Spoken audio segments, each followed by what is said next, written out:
War Admiral Kethmak's unexpected arrival brought an immediate halt to the combat. Gorthnal froze with his claws raised, confusion evident in his yellow eyes. The cubs continued their protective stance around Thraka, their soft chirping sounds the only noise in the suddenly silent arena. "War Admiral," Gorthnal began, "I was about to claim victory for—" "Silence," Kethmak commanded, his gaze never leaving the scene before him. He moved slowly toward the cluster of cubs, his massive frame somehow seeming less threatening than before. "In all my years, I have never seen such a sight." Captain Chen remained perfectly still on the observation deck, hardly daring to breathe. The situation had become impossible to predict, with the most feared Vorthak commander in the galaxy studying their young with an expression she couldn't read. Dr. Vasquez, still standing near the cubs, spoke softly without moving. "They're protecting him because he protected them. It's a learned behavior. They've seen how humans care for those who need help." Kethmak's head turned toward her, and Sarah tensed, ready to order her crew to defensive positions. But the War Admiral's voice, when it came, was thoughtful rather than threatening. "Human healer," he said, "you have been caring for our young?" "Yes," Dr. Vasquez replied simply. "They needed medical attention and comfort. That's what we do. Even knowing they would grow to become your enemies." Dr. Vasquez looked down at little Spike, who had wrapped his tiny claws around her leg in a gesture of trust. "I don't see enemies when I look at them. I see children who needed help." Kethmak approached closer, and the cubs shifted nervously but didn't flee. Their reaction was markedly different from their response to Gorthnal, wary but not terrified. The War Admiral knelt down, bringing his massive frame closer to their level. "And what do you see when you look at me, young ones?" he asked in the Vorthak tongue. The cubs exchanged glances, then the boldest among them, Spike, stepped forward. In halting Vorthak mixed with human words he had learned, the cub spoke. "You smell like sadness," Spike said, his voice barely a whisper. "Hurt inside." The effect of those words on Kethmak was immediate and profound. The War Admiral's rigid posture softened, and something that might have been pain flickered across his scarred features. Thraka, still bleeding but conscious, struggled to speak from where he lay surrounded by the protective cubs. "War Admiral, they see truth. Humans taught them. Compassion makes them stronger?" "Stronger?" Gorthnal interjected harshly. "These cubs show weakness. They cling to aliens instead of developing proper Vorthak pride." But his words were interrupted by an unexpected sound, laughter. War Admiral Kethmak was actually chuckling, a deep rumbling sound that seemed to emanate from his very core. "Pride," Kethmak repeated. "Tell me, champion, when you look at these cubs protecting their wounded guardian, do you see weakness? When they face you without fear despite your enhancements, do you see cowardice?" Gorthnal opened his mouth to respond, then closed it, uncertainty creeping into his expression. Captain Chen chose that moment to speak from the observation deck. "War Admiral, permission to address you directly?" Kethmak looked up at her, his yellow eyes calculating. "Speak, human captain." "Your young have taught us something during their time here," Sarah said carefully. "They've shown us that courage and compassion aren't opposing forces. They're complementary. These cubs have been brave enough to trust strangers, wise enough to recognize kindness, and loyal enough to protect those who protected them." "And what lesson do you believe this holds for my people?" Kethmak asked. Sarah took a deep breath, knowing her next words could determine the fate of everyone aboard. That perhaps the galaxy's greatest predators might be even greater as friends. The silence that followed was deafening. Gorthnal shifted uncomfortably, his enhanced claws clicking against the deck plating. The human crew held their breath, waiting for the War Admiral's response. Instead of answering immediately, Kethmak turned his attention back to the cubs. He extended one massive claw toward them, moving slowly and carefully. To everyone's surprise, little Spike reached out and touched the tip of the claw with his own tiny one. "You trust too easily, young one," Kethmak said gently. "Humans taught us. Trust first, fear later," Spike replied in his mixed vocabulary. "Better way." Dr. Vasquez stepped forward slightly. "War Admiral, your cubs are remarkable. Their capacity for learning and adaptation is extraordinary. They've absorbed not just our language, but our social behaviors. They're becoming bridges between our species." "Bridges," Kethmak mused. "An interesting concept." He straightened to his full height, his decision seemingly made. "Gorthnal, the challenge is concluded. The champion looked confused. But War Admiral, I have not yet claimed victory. Thraka still lives. Yes, Kethmak agreed. He lives because our cubs chose to protect him. Tell me, in all your years of combat, have you ever inspired such loyalty in our young? Gorthnal's silence was answer enough. The challenge was not truly between you and Thraka, Kethmak continued. It was between two philosophies, rule through fear or led through respect. Look around you, champion. See which philosophy our cubs have chosen to embrace. The cubs had indeed made their choice clear. While they remained wary of Gorthnal, keeping their distance from his enhanced form, they had begun to cautiously approach Kethmak. Several had even moved to stand near the human crew members, forming mixed groups that would have been unthinkable just days earlier. Lieutenant Torres, who had been monitoring communications, suddenly looked up in alarm. Captain, we're receiving multiple signals. Vorthak ships are approaching from all vectors. Kethmak nodded calmly. I summoned the other war leaders of my fleet. They are coming to witness what I have witnessed. Sarah felt her stomach drop. How many ships? 12 battle cruisers, Kethmak replied matter-of-factly. The entire Third Fleet. The implications were staggering. 12 Vorthak battle cruisers could level a small planet, let alone destroy a single human vessel. If Kethmak had decided against them, the Meridian would be vaporized in seconds. War Admiral, Sarah said carefully, what exactly do you intend for the other war leaders to witness? Kethmak looked around the arena, taking in the sight of human crew members gently tending to wounded Vorthak cubs, the young aliens who had formed protective circles around their guardians, and the profound change that had occurred in such a short time. The future, he said simply. I intend for them to witness the future of our species. As if summoned by his words, more transport signals began to activate throughout the ship. The other war leaders were coming aboard, and their reaction to what they found would determine whether this moment marked the beginning of a new era or the end of everything they had built. The cargo bay had been cleared and transformed into an arena. Protective barriers separated the fighting area from where the Vorthak cubs were being kept, though many of the young ones pressed against the transparent aluminum, sensing the tension in the air. Their large eyes tracked every movement as their guardians prepared for what might be their final battle. Gorthnal materialized aboard the Meridian in a flash of transporter light, his massive form dwarfing even Thraka. Standing nearly 4 meters tall, his scales were jet black with silver markings that indicated his status as a champion of the Vorthak fleet. His claws had been surgically enhanced with metal tips, and his teeth had been sharpened to razor points. This was a warrior bred and modified for killing. So, Gorthnal rumbled, his voice like grinding stone, you would defend these weak creatures who have corrupted our young with their softness. Thraka stood opposite him, his own wounds still visible from the destruction of his ship. He had refused medical treatment from the humans, claiming that accepting their healing would dishonor the challenge. Yet despite his injuries, his stance was firm and proud. I defend what is honorable, Thraka replied. These humans have shown us something we had forgotten, that strength can exist without cruelty. Captain Chen watched from the observation deck, her hands clenched into fists. Below, Dr. Vasquez continued to move among the cubs, keeping them calm despite the violent tension filling the air. Several crew members had volunteered to stay with the young Vorthak, knowing they might die when the battle concluded. You speak of honor, Gorthnal snarled, beginning to circle his opponent. But I see only weakness. You have been contaminated by human sentiment. Look at our cubs, they reach for human hands instead of showing proper Vorthak pride.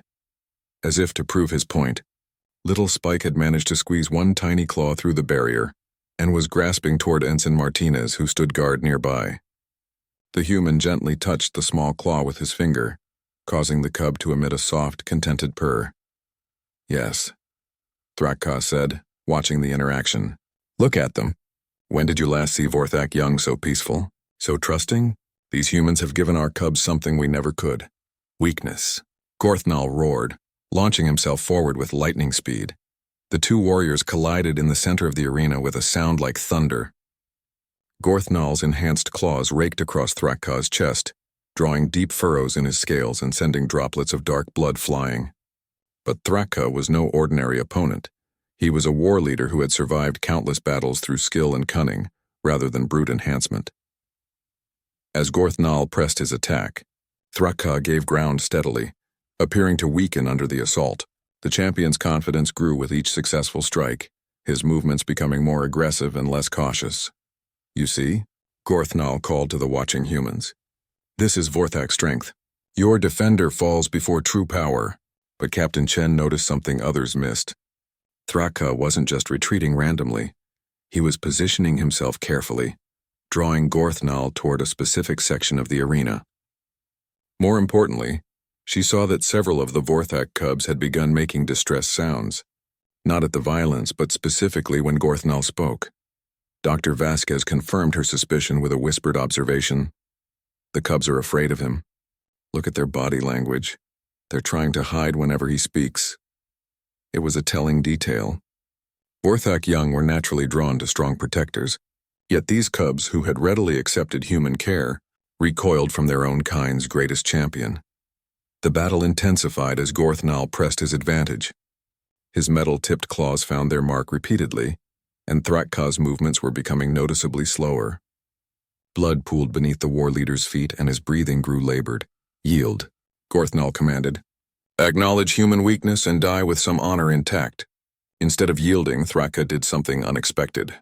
He looked directly at the cubs watching from behind the barrier and spoke in the ancient Vorthak tongue, his words carrying the weight of ritual and tradition.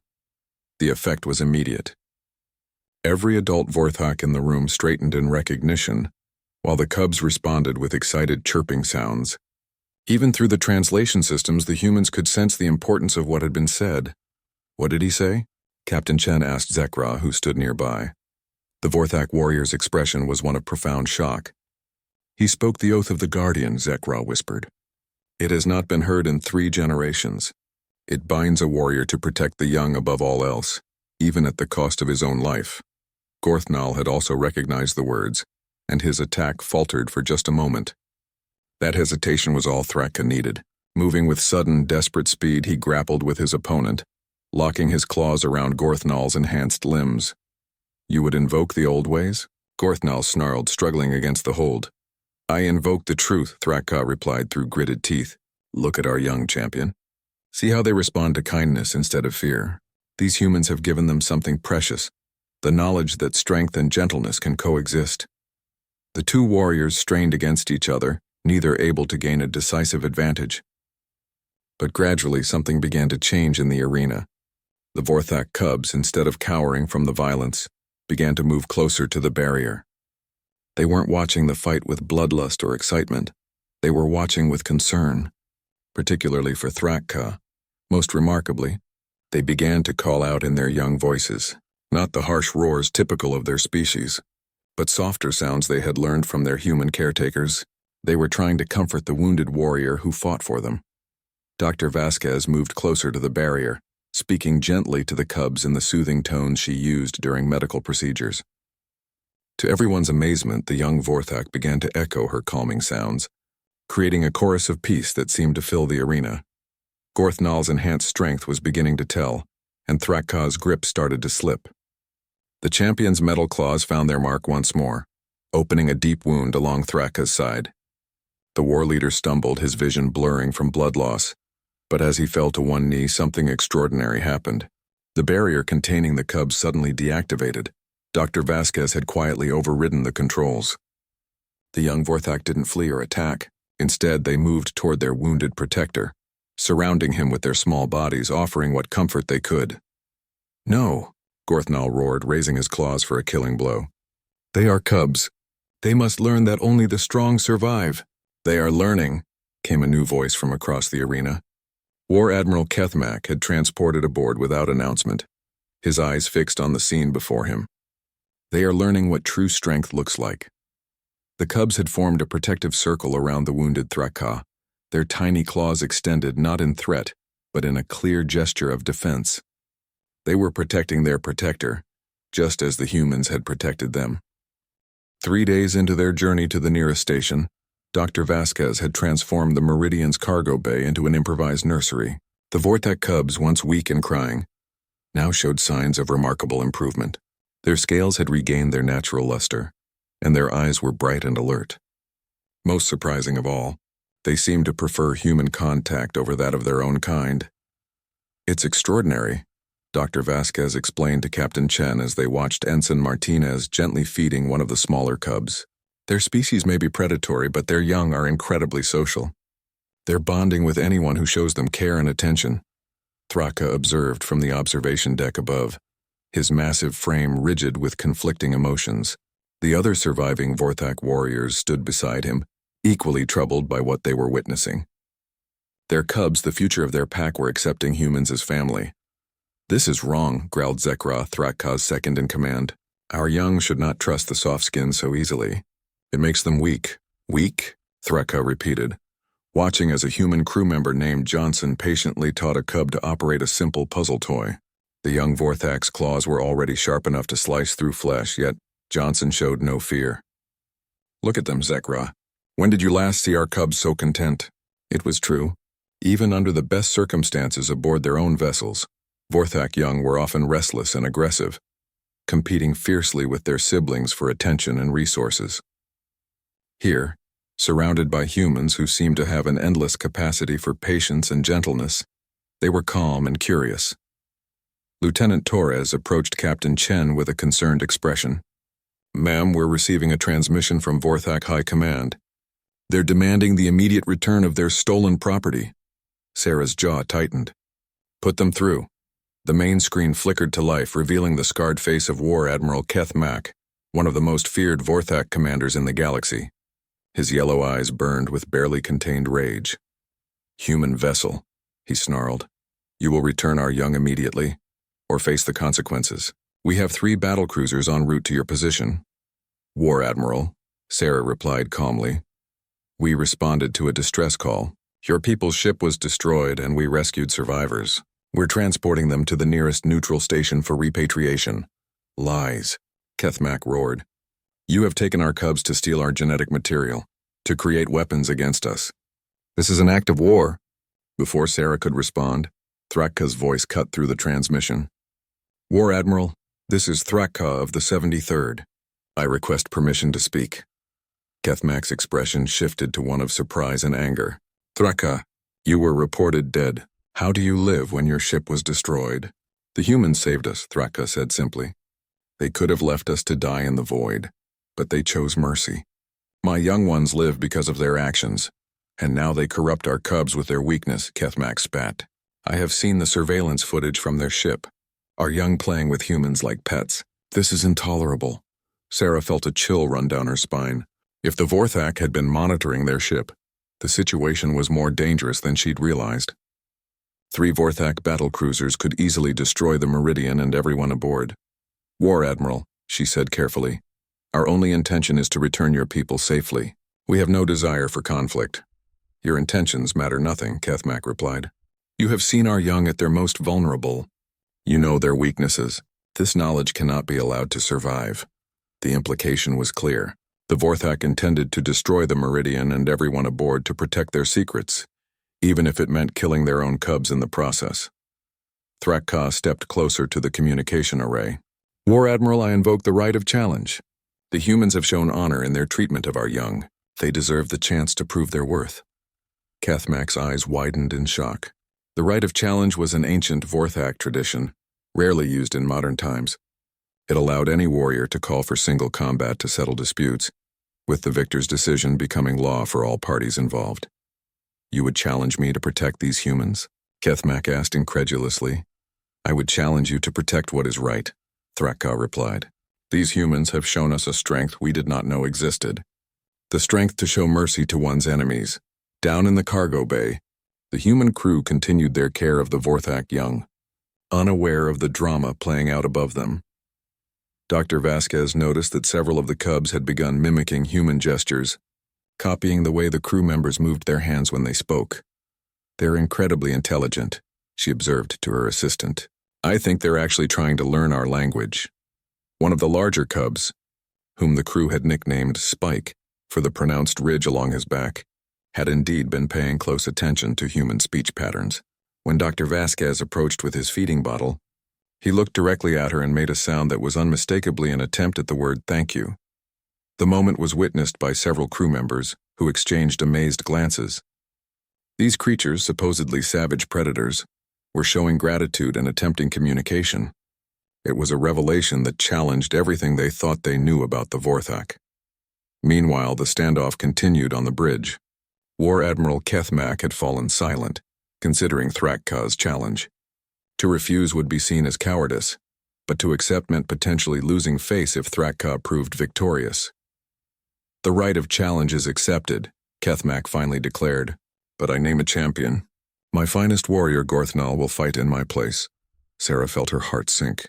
Gorthnal was legendary even among the Vorthak, a warrior whose name was spoken in whispers across the galaxy. Thrakka, despite his impressive reputation, was wounded and weakened from his ship's destruction. The challenge will take place aboard the human vessel in 6 hours, Kethmak continued. If Thrakka loses, we destroy the ship and all aboard. If he somehow proves victorious, the humans may continue their journey unmolested. As the transmission ended, Thrakka turned to face Captain Chen. I am sorry to have brought this upon you, he said quietly. But I could not stand by and watch innocents die for showing kindness. Sarah studied the massive alien warrior, seeing something in his eyes she had never expected to find in a Vorthak. Genuine compassion and moral conviction. There has to be another way, she said. Some alternative to this challenge. Thrakka shook his head slowly. Among my people, honor is everything. A challenge issued cannot be withdrawn. But perhaps, he paused, looking thoughtful. Perhaps the outcome will not be what Kethmak expects. As word of the impending challenge spread through the ship, the crew members working with the Vorthak cubs began to understand the gravity of their situation.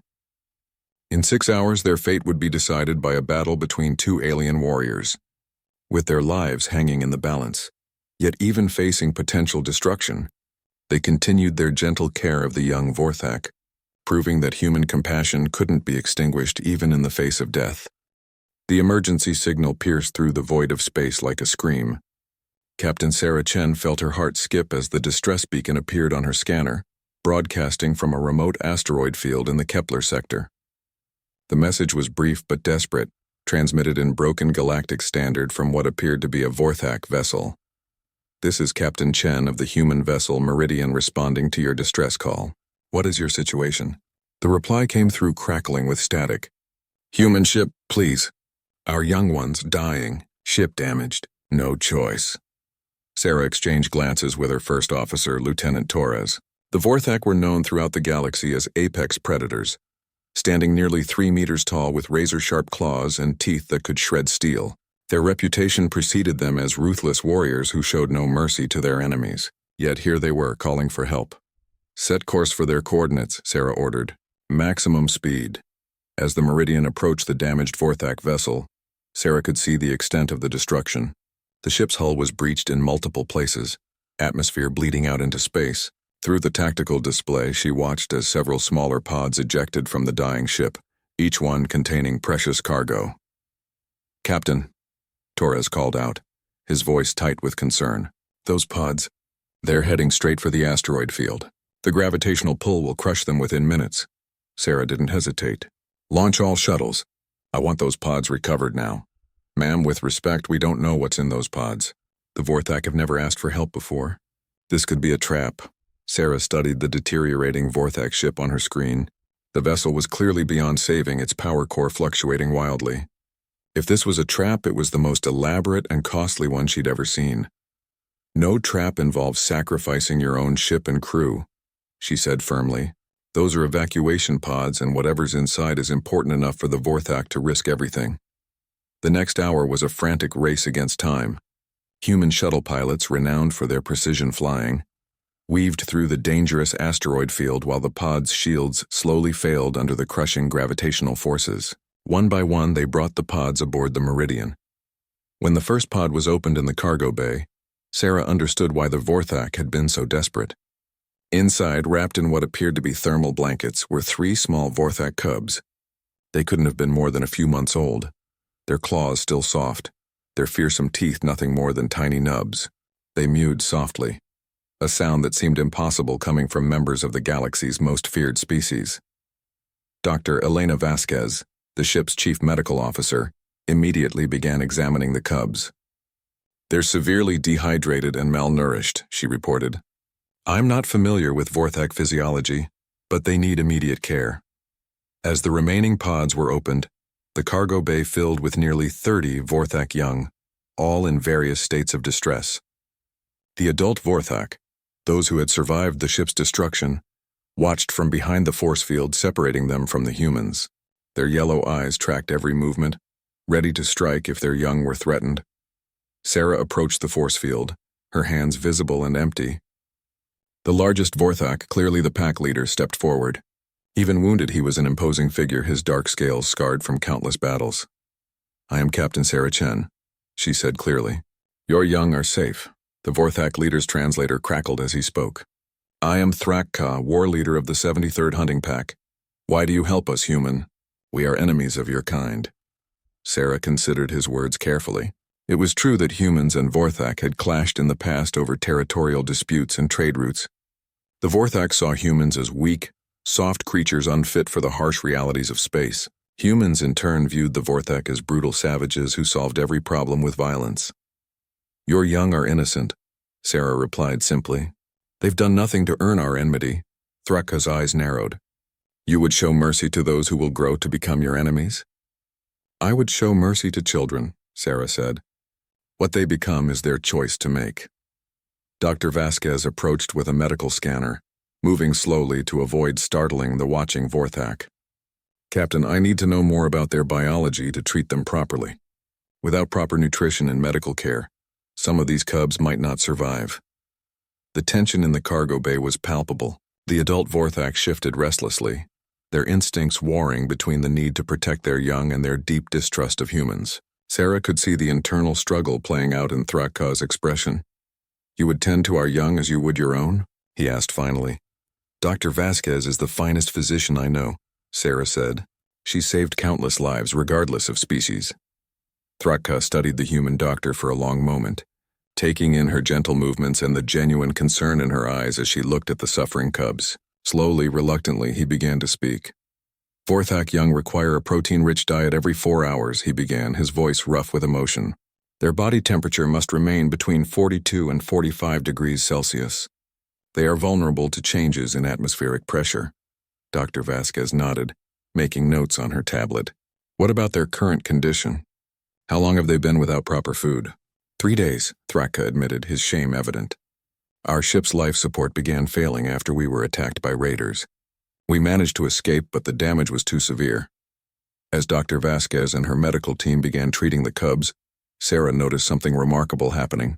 The small Vorthak, despite their weakness, seemed drawn to the humans caring for them. Their tiny claws reached out toward gentle hands, and their soft mewing sounds changed to something that almost resembled purring when they were held. "They know kindness when they feel it," Dr. Vasquez observed quietly. "Intelligence and emotional capacity aren't limited to any one species." Thrak-Ka watched in amazement as his people's most precious cargo, their future warriors and leaders, accepted comfort from beings they had been taught to consider inferior. The sight shook something fundamental in his worldview. "How do you do this?" he asked Sarah. "How do you show compassion to those who would destroy you?" Sarah looked at the scene before her. Humans and Vorthak young interacting with a tenderness that transcended species barriers. "Because someone has to break the cycle," she said. "Someone has to choose differently." Kira's final transmission to the Zephyrian government carried across quantum frequencies that reached every inhabited system in their territory. Her words, translated by dimensional manipulation of the communication waves themselves, resonated with an authority that made even the most powerful politicians tremble. She spoke not just as a victim seeking justice, but as a representative of a civilization that had been watching the younger races with growing concern about their treatment of other species. "We are the Voidhounds." Her voice echoed through council chambers and military command centers across Zephyrian space. "We have walked between the stars since before your son was born. We have seen civilizations rise and fall, watched species evolve from simple awareness to cosmic consciousness. We have remained hidden not from fear but from hope. Hope that the younger races would learn wisdom before they encountered powers beyond their understanding." In the Zephyrian capital, Emergency Chancellor Vrexna convened an immediate session of the High Council. The evidence streaming from the research facility painted a picture of atrocities that violated every treaty their civilization had signed. Worse, they had unknowingly declared war on a species whose technology made their most advanced weapons look like primitive tools. The political implications were staggering. Public opinion was already turning against the government that had authorized the experiments.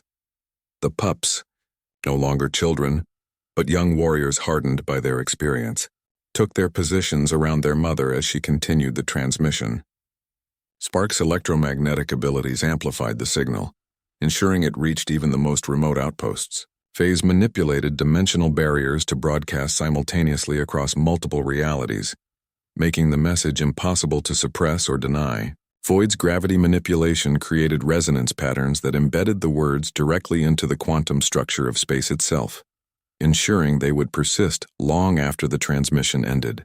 Echo's predictive abilities guided the timing, ensuring maximum impact on public opinion and government decision-making. Your researchers believed they could study us like simple animals, Kira continued, her mental voice carrying overtones of cosmic fury. They failed to understand that what they saw as docility was actually restraint. We allowed ourselves to be contained because we were curious about your species, wondering if you might join the community of truly civilized races.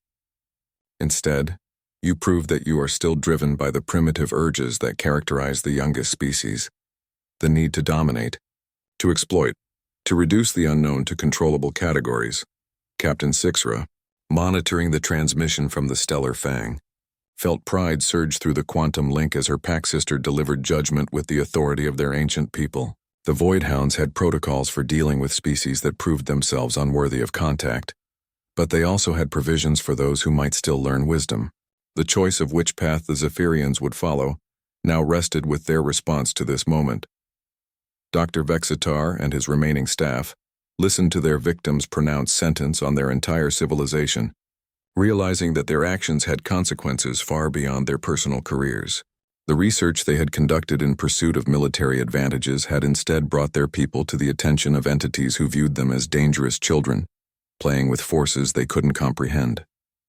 The quantum marking they now carried would identify them to any Voidhound they encountered for the rest of their lives, ensuring that their crimes would never be forgotten. Thesal, protected by the mercy she had shown, found herself appointed as witness to what happened next. Kira turned to her, and through quantum manipulation of their brain patterns temporarily granted her the ability to perceive reality as a Voidhound did. The young researcher gasped as her consciousness expanded beyond the three-dimensional space she had always known, allowing her to see the true scope of the beings her people had imprisoned. The Voidhounds existed simultaneously across multiple dimensions, their consciousness spread through quantum realms that intersected with normal space at specific points. What the Zephyrians had captured was merely the tiny portion of Kira that existed in their reality, like trying to study an ocean by examining a single drop of water.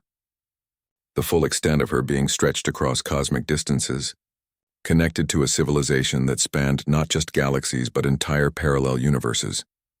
You will serve as our voice to your people, Kira told Thesal, the mental communication carrying layers of meaning that normal language couldn't express. You will tell them what you have seen, help them understand the magnitude of their error. Your species stands at a crossroads. You can choose to evolve beyond your current limitations, or you can be classified as a threat to galactic stability. The choice is yours, but you will not be given another chance. The facility around them began to phase shift as the Voidhounds prepared for departure.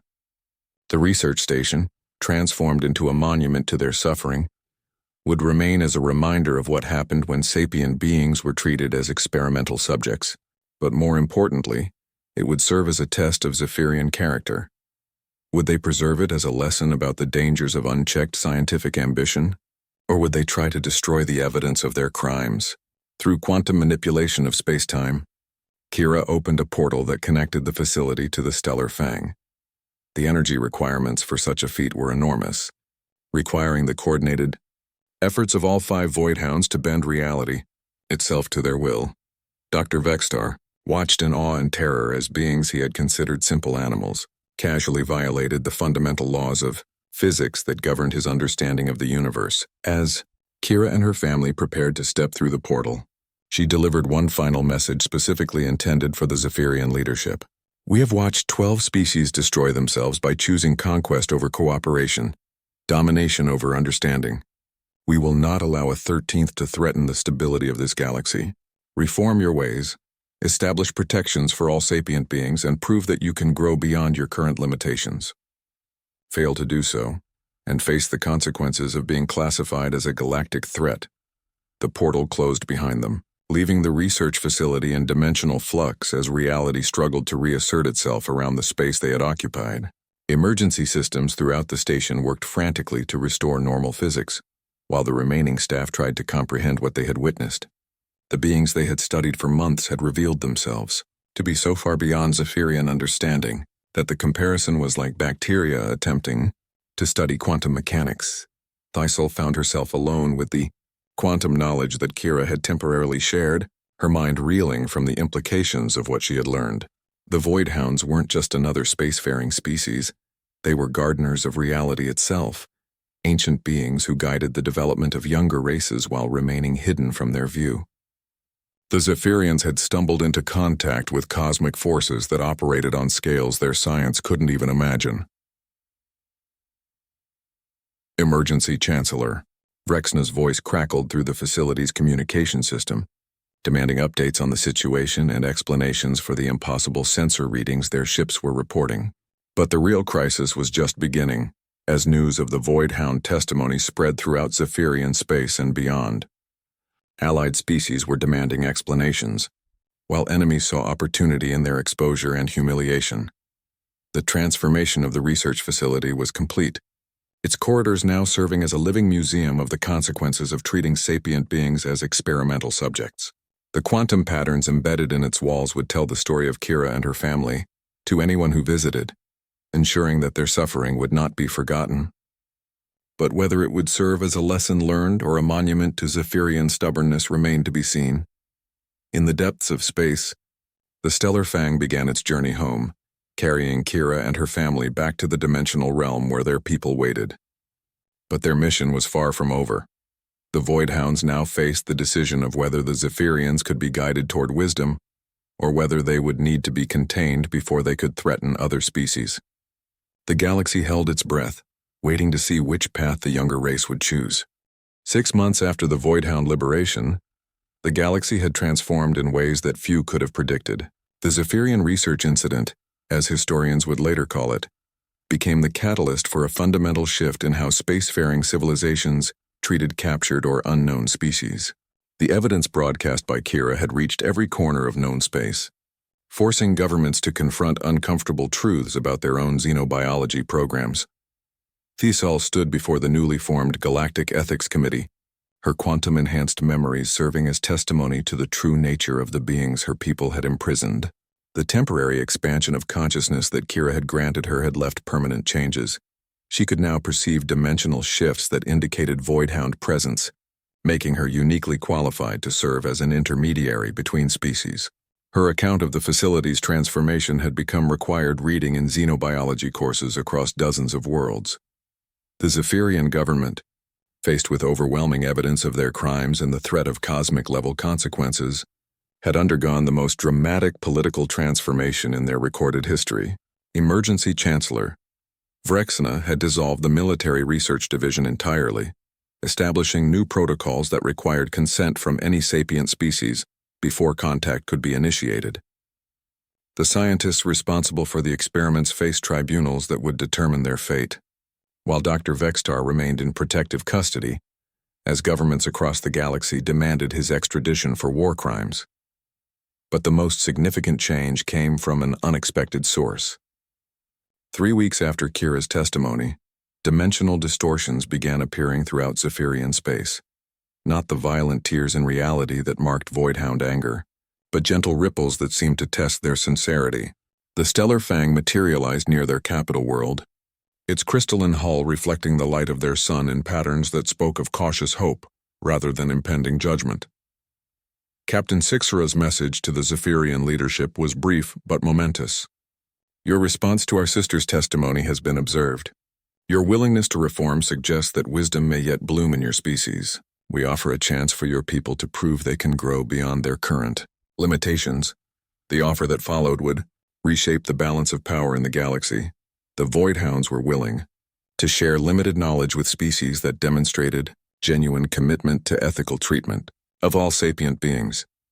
The first Zephyrian delegates to board a Voidhound vessel returned with technologies that seemed like magic to their people, medical devices that could heal at the cellular level, communication systems that operated through quantum entanglement, energy sources that drew power from the dimensional barriers between realities. But more importantly, they brought back philosophical frameworks that helped their species understand their place in a universe far more complex and interconnected than they had ever imagined. Kira and her family had returned to the Voidhound homeworld, a realm that existed in the spaces between dimensions where the boundaries of reality were fluid and malleable. Her pups, now recognized as heroes among their people, began their formal training in the ancient arts of dimensional manipulation and cosmic stewardship. Their experience in captivity had given them unique insights into the mindset of younger species, making them valuable assets in future contact situations. The research facility where they had been held became a pilgrimage site of sorts, with representatives from hundreds of species visiting to study the quantum patterns embedded in its walls. The story told by those patterns served as a powerful reminder of the consequences of treating sapient beings as mere specimens. Several governments established similar memorial sites where their own past atrocities were documented, beginning processes of reconciliation that had been delayed for centuries. Dr. Vextar, his quantum signature forever marked by Voidhound justice, found himself in the unexpected position of becoming a cautionary example rather than a criminal. The Voidhounds had decided that his punishment should serve as education rather than simple retribution. He was required to travel throughout Zephyrian space, speaking about his experiences and warning others about the dangers of reducing sapient beings to experimental subjects. The quantum marking ensured that any attempt at deception would be immediately detected by Voidhound monitoring systems. The broader implications of Voidhound contact rippled through galactic society in ways that no one had anticipated. Species that had been dismissed as primitive were re-evaluated through new frameworks that recognized forms of intelligence beyond conventional sapience.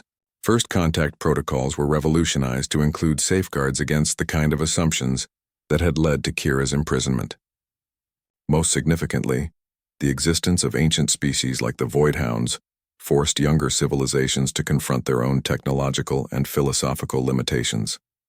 Thistle, her enhanced perception allowing her to serve as a bridge between species, established the first Institute for Multidimensional Ethics. Her research focused on developing frameworks for interaction with beings whose consciousness operated on scales beyond conventional understanding. Students from across the galaxy came to study under someone who had witnessed cosmic justice firsthand and lived to document its implementation. The pups, now young adults in Voidhound terms, occasionally returned to conventional space to serve as observers and guides for species attempting to evolve beyond their current limitations. Spark became known for her work with civilizations struggling to understand electromagnetic consciousness, forms of sapience that existed as patterns of energy rather than biological matter. Phase specialized in helping species cope with the discovery that reality contained far more dimensions than their science had revealed. Void worked with gravitational anomalies that turned out to be ancient forms of distributed intelligence, while Echo used her predictive abilities to help prevent conflicts between species operating on vastly different temporal scales. The Stellar Fang itself became a mobile embassy, appearing wherever its presence might guide younger species toward greater wisdom. Captain Sixra found herself in the role of cosmic diplomat, helping to establish new frameworks for interspecies cooperation that recognized the vast differences in consciousness, technology, and philosophy that existed throughout the galaxy. Her people's ancient role as hidden gardeners of civilization was finally revealed, though their full capabilities remained carefully concealed. Years later, when the Galactic Ethics Committee published its comprehensive report on the Zephyrian research incident, it included a footnote that few readers fully understood. The Voidhounds had revealed that the galaxy contained at least 7 other ancient species like themselves, cosmic gardeners who had been watching the development of younger civilizations for millions of years. The treatment of Kira and her family had served as a test of galactic readiness for broader contact with these hidden powers. The galaxy had passed that test barely.